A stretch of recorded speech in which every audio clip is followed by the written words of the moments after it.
Good morning, everybody, and welcome back to Uncle Ron's Airsoft. Today we're going to be talking about a special Magna Western Arms release. This is one of the original Western Arms Wilson Combat Tactical Specials.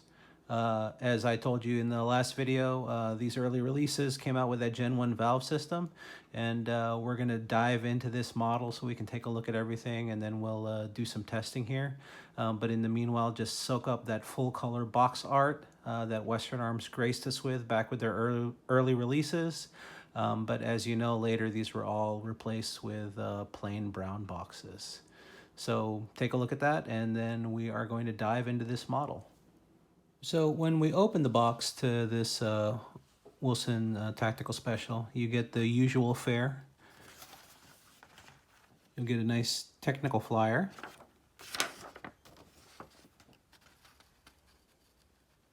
Here they give you an exploded diagram so that you can order parts for your magazine. Which of course none of that is available now given the vintage of this thing. So it's probably manufactured between 1995 and 1998.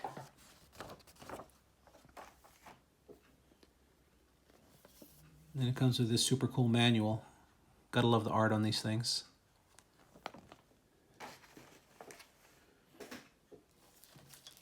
Then of course, like every other standard Western Arms release, you get a bushing wrench.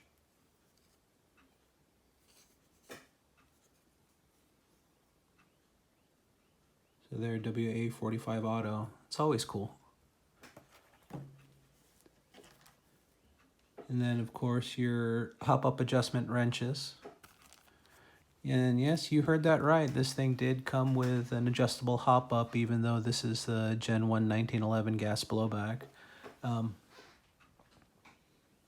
It's similar in operation to what you would see on a regular Magna R-type, but internally that inner barrel assembly is different, and we'll dive into that later. So right now, let's take a look at this really awesome gun. So we take a closer look at it. Okay, so like typical Wilson Combats of that era, these were a lot of these were built on commercial grade Colt Mark IV Series 70s and Series 80s. This one is a Series. This one is based on a Series 80 1911. Then I'll put it back down here gently. So you can see that since it's a competition gun, you've got this extended magazine release, and it's also checkered, which is a really cool touch. And you know that this is just for competition use rather than for carry, because if you were to use this on a carry gun and you're using old school style inside the waistband leather holster or even outside the waistband leather holster, depending on how that thing was fitted, there's a very real possibility of bumping this thing while you were bumping this mag release while you were carrying it and inadvertently dropping a magazine. I don't really see that happening with today's modern Kydex holsters that are all fairly rigid. So looking at the back of the gun, you've got a Wilson Combat speed hammer. It's got ambi safeties, and the grips are also cut for ambi safeties. And then up here, you've got your Bomar sight. So the Bomar is adjustable target sight. It's adjustable for both windage and elevation.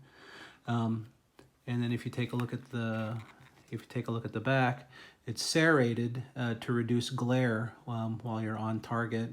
And then Wilson, since this is one of the tactical special elite models, he's also serrated the rear of the slide, which is really cool. And that's also to cut down on glare. So I'll put you back down here. So why is it called the Tactical Special? Well, of course you've got forward and rear slide serrations. So One of the reasons for having those forward slide serrations is so that you can do a press check like so. And right there doing the press check, I'm going to show you one of the cool things about this. We'll go back to a wide shot here. So here's what's going to set your tactical elite, your tactical special elite rather, apart from the other guns. So as you can see here, we don't have a barrel bushing. What we have is a conical barrel. So this is a conical barrel, so you can see it it widens as you get towards the end of the barrel, and then it's got this precision flange at the end. So what does that mean? So in the real weapon, your lockup with your slide is achieved, your barrel lockup with the slide is achieved not by the barrel bushing, but actually the fitment of that cone barrel. So as it goes back into battery, it's fit precisely against the slide by the shape of that conical barrel. Now, the reason that you've got this flange up here, it's not a compensator. This flange increases the weight of the barrel, helps give you that good lockup. And with that extra weight out front, it also means that you've got softer recoil and you've got faster split times, you've got quicker follow-up in between shots because you've got that extra weight up front to help balance the gun.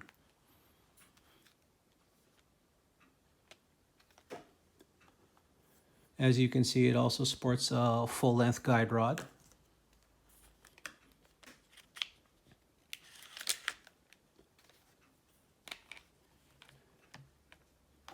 The gun ships with a extended magazine. In the real world, this would be a 10-round magazine. In the world of Western Arms, it's a 20-round magazine. Now, if we compare this to the SCW extended magazine, this one is so much prettier. I mean, look at the finishing on the metal. And if you take a look at it, Western Arms really tried to emulate the real magazine in that you do not see the follower spring, or the BBs. It's all riding in here. And it's got that Gen 1 valve assembly, so this is all integrated like we talked about previously. So while in terms of aesthetics, these extended magazines are really my favorite since they're so beautiful, the problem is, until you seal them, they are prone to leaks. It's internally, it's a two-piece affair. You've got one piece top and bottom with the seal for the gas reservoir actually within the middle of the magazine. And then what I found when trying to replace that seal with a current spec seal, rectangular seal for the base plate of a single stack 1911, it still leaks. I've had to use a gasket type sealant in addition to the original rectangular seal, and that's made it airtight for us. So if we go on to the features of this 1911. So of course you've got ambidextrous side safeties. They're a little bit wider. They're a little bit wider at the top so that you can get extra purchase on them, but nowhere near as wide as what you would see on a 2011 platform. The chamber hood is marked as Wilson 45 ACP. If we go down here, you can see that it has a flared magwell, and from the factory it's actually blended pretty well, and it actually attaches much more positively to the frame than some of the newer ones where it's just pinned in place and then you've got a little grub screw here to hold it in place. This is actually much nicer. All right, so we'll go ahead and remove the slide here. that whole assembly. And then if we look here, you can see that it's a true Magna. It's hammer fired. And there's your firing pin. But this firing pin and that firing pin block, they are so much beefier than the Magna that we're all accustomed to. So you can see the size of the firing pin and then that giant firing pin block to hold it in place. And then the portion of the firing pin that's beyond here is really quite stout. Much bigger than what we've seen in the modern Magna R-type releases. So just to give you a frame of reference. Okay, so here's that first generation blowback, that first generation hammer assembly rather, and then look at the fire control assembly for, so you saw that original one, and then here look at the fire control assembly for the Magna. As you can see, the retaining plate for the firing pin is much thinner.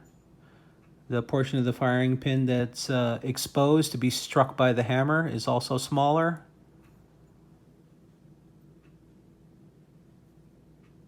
And this is in modern Magna R-type. And then the other thing you'll notice is here, you'll see that your pins just go straight through the housing and of course through your frame, and there's nothing else in place. But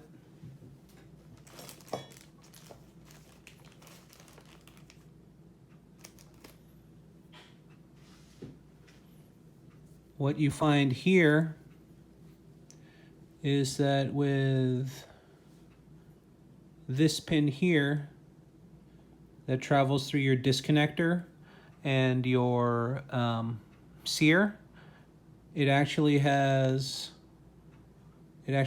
a sleeve. So there's a copper, it's probably brass. So there's a brass sleeve that makes up the circumference of the assembly, meaning you've got your pin goes into the sleeve, and then that sleeve then secures the sear and the sear and the disconnector here.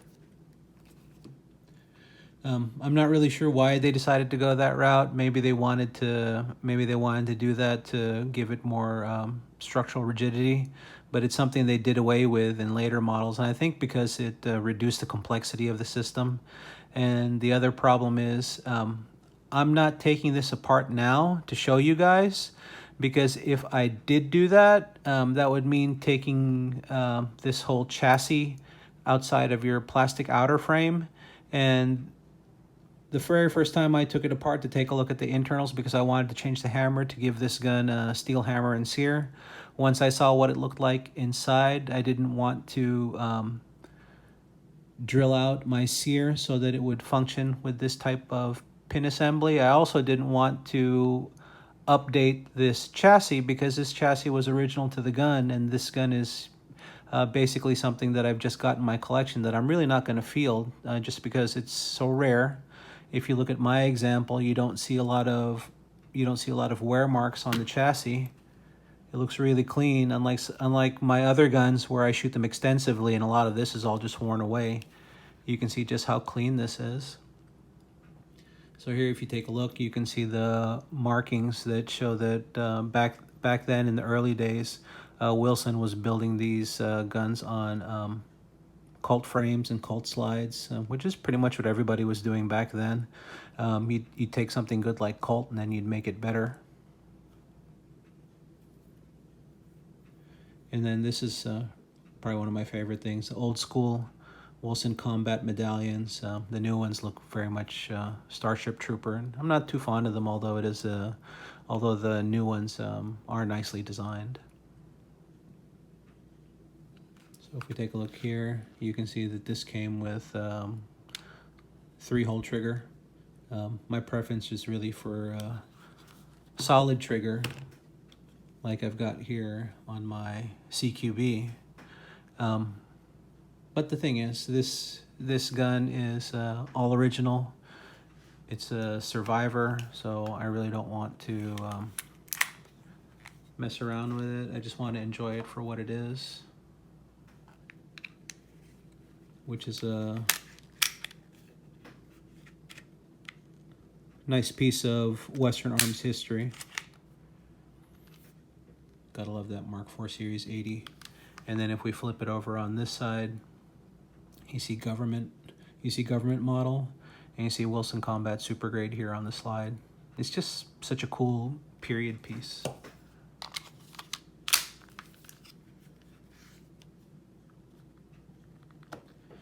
So I've got a spare barrel assembly for this thing. I'm going to dismantle it, and I'm going to show you what it looks like, and that's going to be in comparison to the modern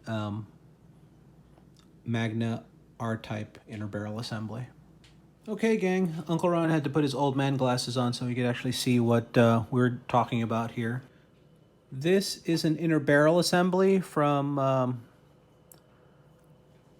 Gen 1 Magna R-type gas blowback 1911, which is what we're looking at here today. So, as you can see here, the inner barrel is pretty straight. You don't see any changes in diameter here as you travel along the length of the barrel. Up here at the front, there's an O-ring which helps center the inner barrel within the outer barrel. What's notable here is the lack of an inner barrel bushing, which is present on all of the succeeding Magna R-type 1911s.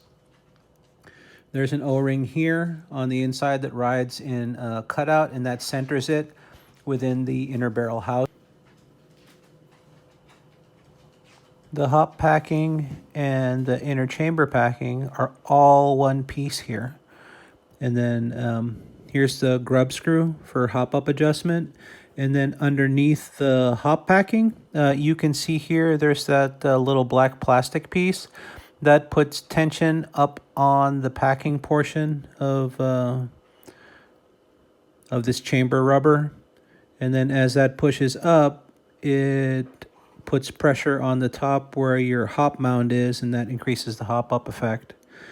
Unfortunately, no matter how much hop-up effect I dial in, there's a very minimal hop on this, and that's probably secondary to this thing being so old. I see it in there, it's intact, the mound is intact, but it really doesn't exert a lot of pressure on the BB, and that's probably secondary to the age of this chamber packing, although I suspect that when it came out, the hop effect was probably already minimal to begin with, because none of these guns really had a very good hop effect.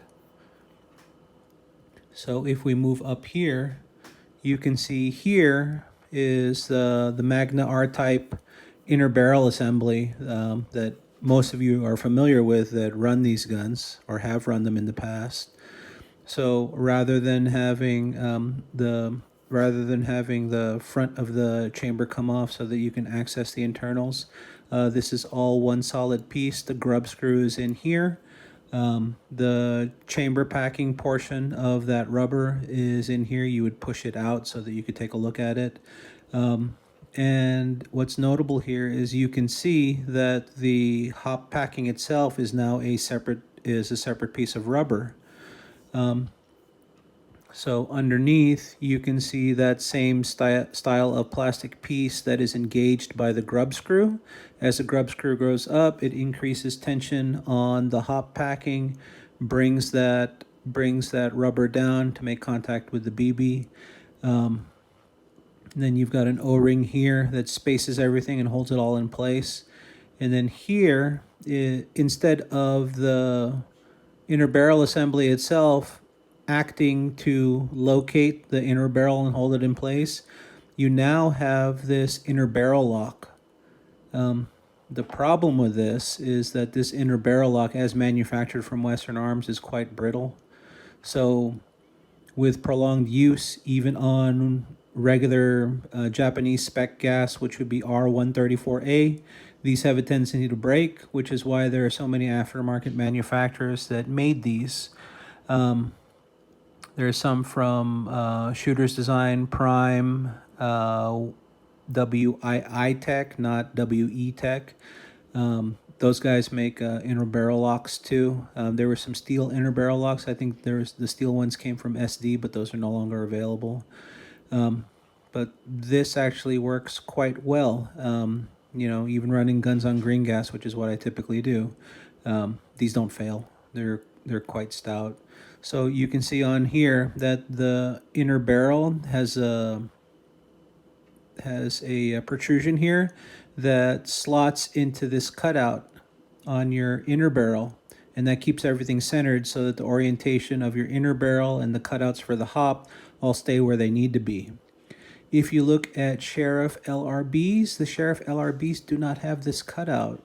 So what that tells me is that a Sheriff LRB is really intended for this generation of Magna R-Type 1911, because all they have is a groove that's been milled into the inner barrel assembly for this O-ring, and because that's how this locates itself within the inner barrel assembly.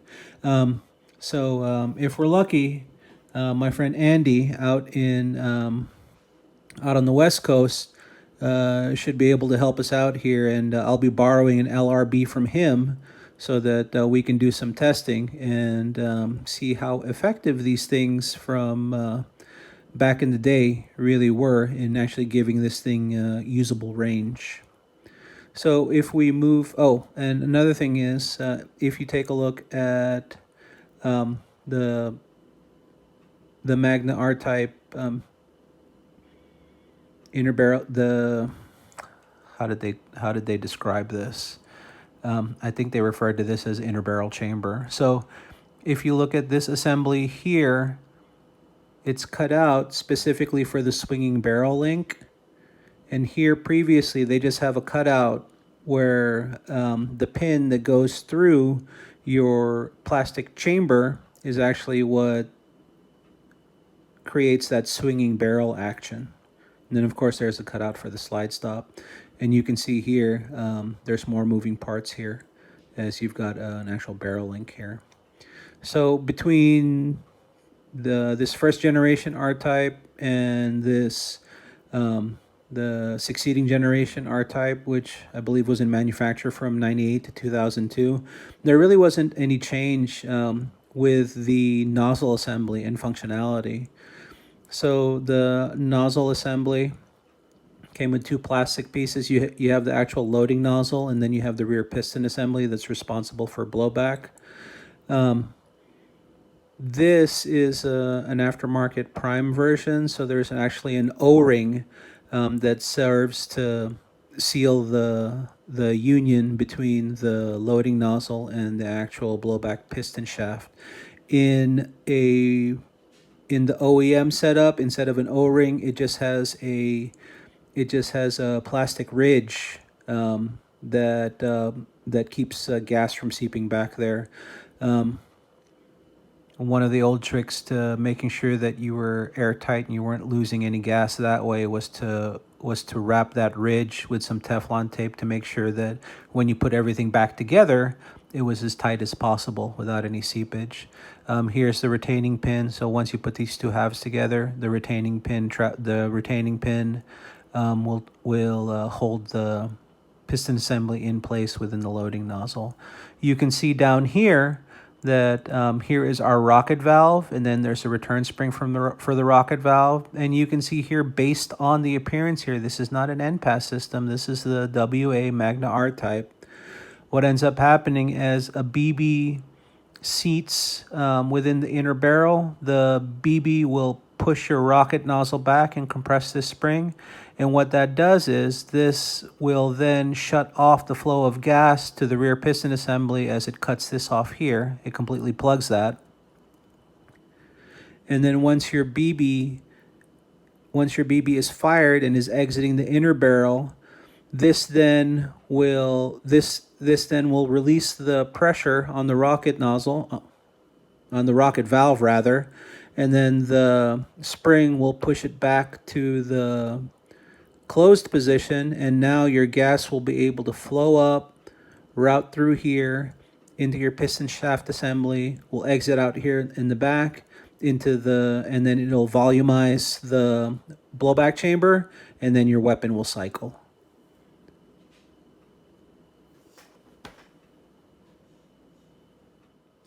Here I'll give you a shot of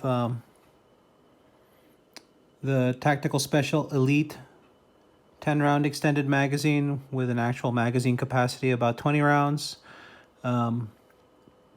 Compare that to a modern SCW extended magazine. So here, if you take a look at the old school Wilson Combat extended round, you can see that it's got this beautiful brushed finish, which I really like this magazine a lot. In terms of its appearance, in terms of functionality, it's Western Arms claims that this was a 20 rounder. It doesn't hold enough gas for 20 rounds because the actual gas reservoir is much smaller than the size would indicate. To give you an idea, the pins for the rectangular mag seal and for the gas reservoir, the pins are right about here. That's where your magazine seal goes, and then I believe the chamber is much smaller. So really, if you look at where the seal is before you get to the channel to send your gas up to the valve outlet, your pins are here, your magazine seal is here, which means that your reservoir is only from about here to here. Whereas in the modern SCW extended magazine, your reservoir goes from here all the way down to here, and you can see where your pins are because this is where your actual rectangular base seal is, right in this area. So the amount of usable gas reservoir is much higher. This uses a more modern outlet valve. So you can see here, so as that trapdoor comes off, you take your outlet valve out with a valve key like you normally would. Whereas here with this Gen 1 gas blowback valve, you would take off your Allen key here, and then the trapdoor would bring the valve out with it as well, as we showed you before.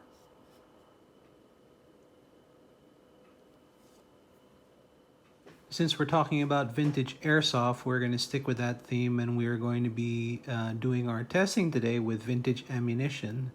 In this case, it's a 0.20 gram BB manufactured by XL in Japan. This was the favorite ammunition back in the day. Although my preference for Western Arms would be a 0.25 gram, but Western Arms actually shipped their stuff with a 0.23 gram BB, which was optimized for their hop-ups, and we'll see how that does today. 0.2 gram XL.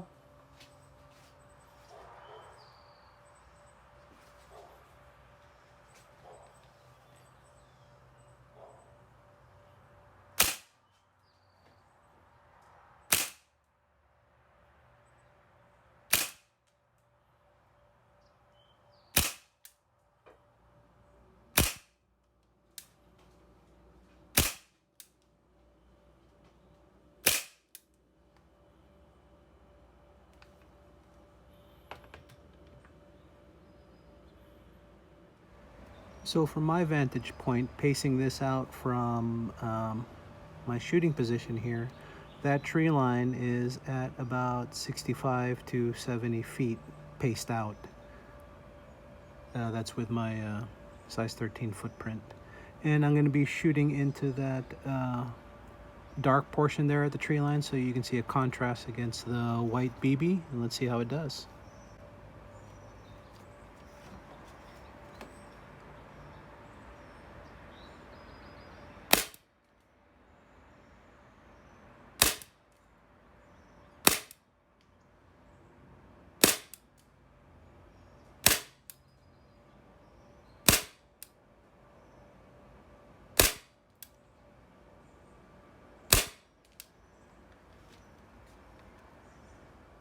Much to my chagrin, with the 0.2 gram XL and the hop up set with what I thought was optimal setting on this ancient Gen 1 gas blowback, what you saw there was actual usable range where this thing was shooting flat out to 60 feet, which is really quite remarkable for such an old gun. There were some problems with consistencies. Not all of the rounds flew as straight as I wanted them to, and you could see that was where the hop may have been going out of adjustment. But overall, it shot where it was supposed to go, and it was pretty flat, which was really quite remarkable. So there you have it. That's the Wilson Combat Tactical Special. It's one of my favorite old guns just because it's so cool. And I hope after watching this video, you guys will have the same appreciation for it that I do. Please don't forget to like and subscribe, and if you could watch the video all the way to the end, that would help me greatly. Please like the video because that helps the YouTube algorithm and lets us show up in the search fields. Thanks again for watching with us today, and we'll see you on the next time. And I think in that video we'll be discussing the problems inherent to the Western Arms SCW2 and SCW3 Infinity Expert. And this is going to be based on questions from one of our viewers out in Germany. Thank you.